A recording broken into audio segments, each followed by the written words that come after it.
तो आज हमारे पास करंट अफेयर्स और सामान्य ज्ञान से जुड़े कई मज़ेदार सोर्स हैं और इनको पढ़ते हुए एक बहुत दिलचस्प पैटर्न नज़र आया। एक तरफ हम एआई, क्वांटम सिटी और 3D प्रिंटेड पोस्ट ऑफिस जैसी भविष्य की बातें कर रहे हैं और दूसरी तरफ मुक्तेश्वर जैसे सदियों पुराने मंदिरों के महोत्सव और आयुर्वेद को मॉडर्न मेडिसिन से जोड़ने की कोशिश भी। ऐसा लगता है भारत एक ही समय में भविष्य और अपनी जड़ों दोनों को साधने की कोशिश कर रहा है। चलिए इनमें गोता लगाते हैं और देखते हैं कि ये संतुलन कैसे बन रहा है। यह एक बेहतरीन अवलोकन है। टेक्नोलॉजी और परंपरा का यह संगम आज की हकीकत है और इसकी शुरुआत करने के लिए हमारे पास एक परफेक्ट सवाल है जो इन दोनों दुनियाओं को जोड़ता है। हाँ, पहला सवाल ही एआई गवर्नेंस पर है। प्रश्न है, टेक्नोलीगल एआई गवर्नेंस फ्रेमवर्क पर श्वेत पत्र यानी व्हाइट पेपर किस देश ने प्रस्तुत किया है? और विकल्प हैं अमेरिका, चीन, भारत या जापान। और इसका जवाब है भारत। ये प्रधानमंत्री के प्रमुख वैज्ञानिक सलाहकार अजय कुमार सूद के ऑफिस की एक बड़ी पहल है।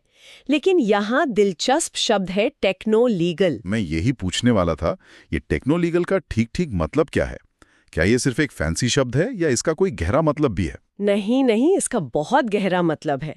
देखिए, ज्यादातर देश एआई के लिए सिर्फ कानून यानी लीगल फ्रेमवर्क बना रहे हैं। भारत का नजरिया यहाँ थोड़ा अलग है।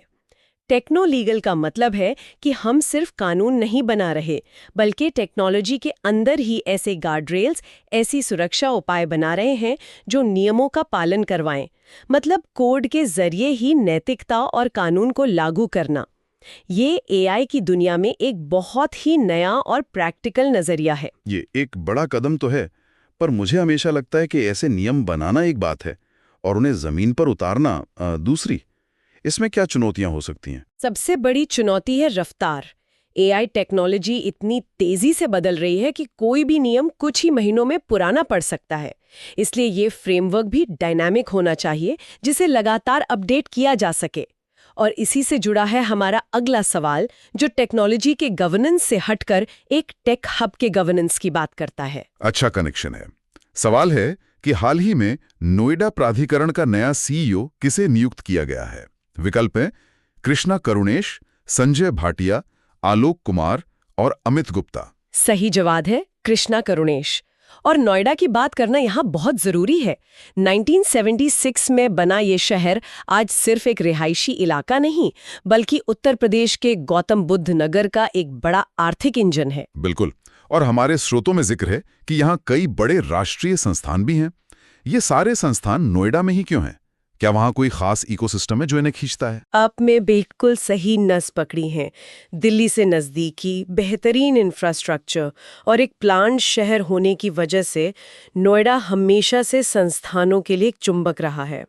यहाँ राष्ट्रीय जैविक संस्थान है जो वैक्सीन जैसी चीज़ों की क्वालिटी कंट्रोल करता है। राष्ट्रीय कैंसर निवारण एवं अनुसंधान संस्थान यानी NICPR भी यहीं है।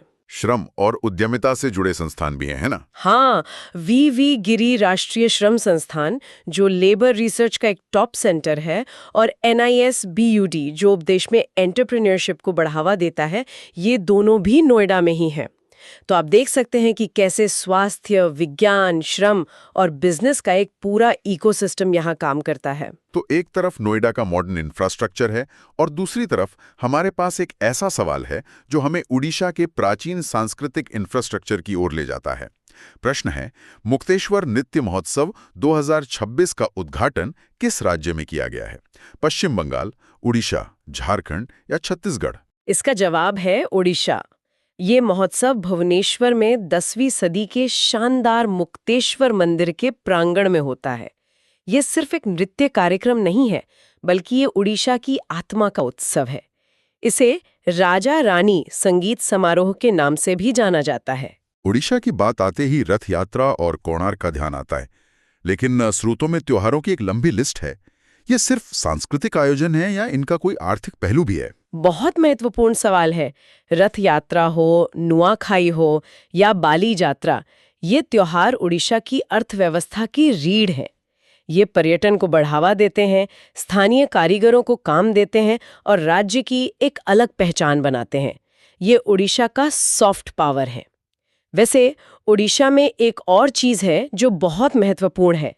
कटक में स्थित केंद्रीय चावल अनुसंधान संस्थान CRII, जो देश की खाद्य सुरक्षा के लिए बहुत जरूरी काम करता है। और अब्दुल कलाम द्वीप भी तो यही है, जिसे पहले व्हीलर द्वीप कहते थे। बिल्कुल, 2015 में इसका नाम बदला गया था। ये भारत के मिसाइल प्रोग्राम का दिल है। तो देखिए, एक ही राज्य में प्राचीन मंदिर भी हैं, चावल पर आधुनिक रिसर्च भी और मिसाइल टेक्नोलॉजी भी। वही थीम, परंपरा और आधुनिकता का संगम। इसी संगम से आगे बढ़ते हैं एक नागरिक पहल की ओर। मेरा भारत मेरा वोट अभियान किस राज्य में शुरू हुआ है? तमिलनाडु, केरल, कर्नाटक या आंध्र प्रदेश? ये अभियान कर्नाटक में शुरू हुआ, जो वोटिंग के प्रति जागरूकता फैलाने की एक कोशिश है। और जब कर्नाटक की बात हो रही है तो वहाँ की विधायी संरचना दिलचस्प है। ये एक द्विसदनीय विधानमंडल वाला राज्य है। द्विसदनीय विधानमंडल मतलब वहाँ 2 सदन हैं, विधानसभा और विधान परिषद। बिल्कुल सही। विधानसभा में जनता द्वारा सीधे चुने हुए प्रतिनिधि होते हैं, जबकि विधान परिषद में अप्रत्यक्ष रूप से चुने गए सदस्य।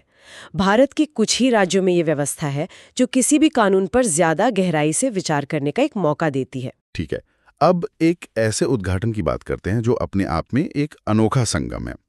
गृह मंत्री अमित शाह ने दुनिया के पहले एकीकृत चिकित्सा अस्पताल का उद्घाटन किस राज्य में किया? ये उत्तराखंड के हरिद्वार में हुआ है और ये पतंजलि से जुड़ा है। ये सिर्फ भारत का नहीं, दुनिया का पहला ऐसा अस्पताल है जहां आयुर्वेद, योग और आधुनिक चिकित्सा यानी एलोपैथी को एक साथ मिलाकर मरीज का इलाज किया जाएगा। ये स्वास्थ्य सेवा के भविष्य की एक झलक हो सकती है। ये दुनिया का पहला एकीकृत अस्पताल, ये सुनने में बहुत बड़ा लगता है। और हमारे स्रोतों में तो ऐसे कई भारत में पहले का जिक्र है जो दिखाते हैं कि देश में कितनी नई चीजें हो रही हैं। हाँ, और ये लिस्ट कमाल की है। जैसे लखनऊ को भारत का पहला AI शहर बनाया जा रहा है। हमने AI गवर्नेंस की बात से शुरू किया था और यहाँ उस गवर्नेंस के लिए एक पूरा शहर तैयार हो रहा है। और बैंगलोर तो एक कदम और आगे है। उसे पहला क्वांटम सिटी कहा जा रहा है। साथ ही वहां देश का पहला 3D प्रिंटेड पोस्ट ऑफिस और पहली साइबर पुलिस भी है। ऐसा लगता है बैंगलोर नई चीजों को आजमाने के लिए एक तरह की राष्ट्रीय लैब बन गया है। बिल्कुल, ये एक सैंडबॉक्स की तरह है। और ये सिर्फ बड़े शहरों तक सीमित नहीं है। मध्य प्रदेश का सांची देश की पहली सोलर सिटी बन गया है। बुंदेलखंड एक्सप्रेसवे पहला सौर ऊर्जा से चलने वाला एक्सप्रेसवे है।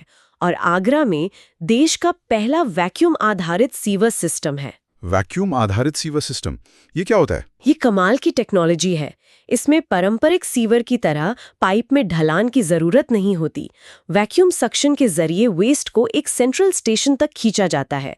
ये आगरा जैसे घने और ऐतिहासिक शहरों के लिए एक गेम चेंजर है, जहां पुरानी इमारतों के नीचे खुदाई करना बहुत मुश्किल होता है। वाह, तो ये सारे पहले कदम दिखा रहे हैं कि कैसे भारत की तरक्की सिर्फ कुछ बड़े शहरों में नहीं बल्कि अलग अलग कोनों में हो रही है। और इसी तरक्की का एक और पहलू है दुनिया से जुड़ना। अगला सवाल इसी पर है, कौन सी एयरलाइन भारत और ग्रीस को सीधी उड़ान से जोड़ने वाली पहली एयरलाइन बन गई है?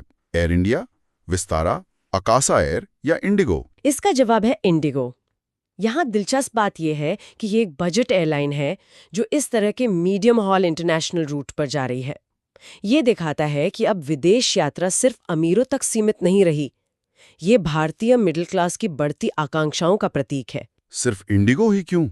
क्या एयर इंडिया या दूसरी फुल सर्विस एयरलाइंस इस रूट में दिलचस्पी नहीं ले रही थीं? हो सकता है उन्हें ये रूट आर्थिक रूप से उतना आकर्षक न लगा हो। इंडिगो का मॉडल कम खर्च पर ज्यादा लोगों को उड़ाने का है और शायद इसी वजह से वे एथेंस जैसे नए बाजारों में जाने का जोखिम उठा पा रहे हैं। यह इंटरनेशनल ट्रैवल के बदलते चेहरे का संकेत है। और दुनिया को जोड़ने का एक और जरिया है खेल। फीफा द्वारा पहली महिला चैंपियंस कप के विजेताओं को कितनी पुरस्कार राशि दी जाएगी? $1.5 मिलियन, $2.0 मिलियन, $2.3 मिलियन या $3.0 मिलियन? सही जवाब है $2.3 मिलियन। ये रकम अपने आप में महिला फुटबॉल के लिए एक बहुत बड़ा कदम है। फीफा, जिसका मुख्यालय ज्यूरिक में है, अब महिला खेल में निवेश के महत्व को समझ रहा है। ये सिर्फ एक टूर्नामेंट नहीं है, ये दुनिया भर की लड़कियों को ये संदेश देता है कि फुटबॉल में भी उनका भविष्य है। खेल से हटकर अब एक जमीनी सामाजिक योजना की बात करते हैं। साहस योजना किस राज्य या केंद्र शासित प्रदेश से संबंधित है? राजस्थान, जम्मू और कश्मीर, चंडीगढ़ या गुजरात?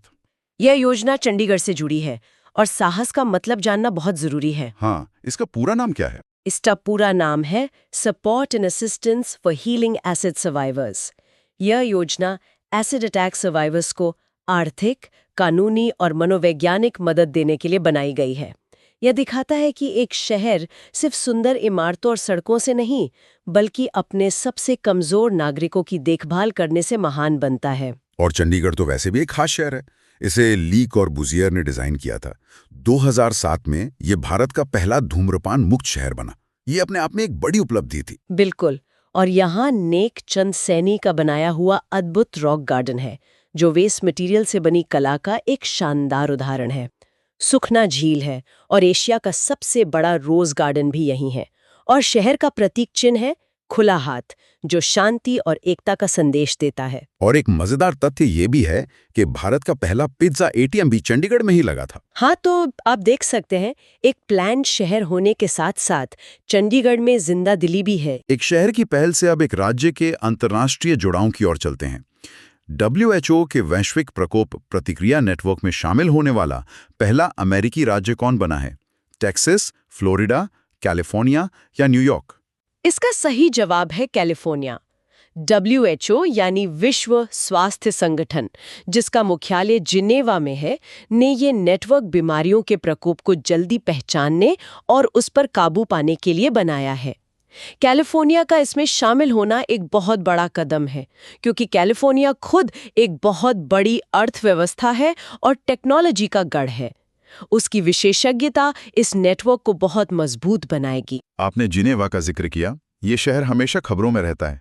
ऐसा क्यों है कि इतने सारे महत्वपूर्ण अंतर्राष्ट्रीय संगठनों के मुख्यालय वहीं पर हैं? इसके पीछे ऐतिहासिक कारण है। स्विट्जरलैंड की न्यूट्रल यानी तटस्थ रहने की नीति ने इसे हमेशा से कूटनीति के लिए एक सुरक्षित जगह बनाया है।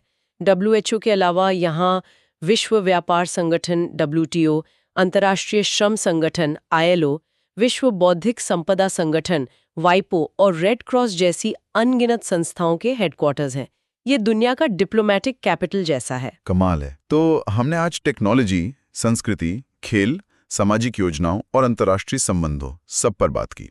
चलिए, जाने से पहले इन सब बिखरी हुई कड़ियों को जोड़ने की कोशिश करते हैं। जरूर, ये एक अच्छा तरीका है सब कुछ याद रखने का। ठीक है, तो हमने भारत के टेक्नोलीगल AI फ्रेमवर्क की बात की, और वहीं हमने देखा कि दुनिया का पहला एकीकृत अस्पताल भी भारत में खुल रहा है, जहां आयुर्वेद और एलोपैथी जात होंगी। और हमने चंडीगढ़ के खुले हाथ वाले प्रतीक चिन्ह को देखा, जो शांति का प्रतीक है, और साथ ही साहस जैसी योजना को भी, जो हिंसा के शिकार लोगों को सहारा देती है। T20 वर्ल्ड कप 2026 में स्कॉटलैंड जैसा एक नया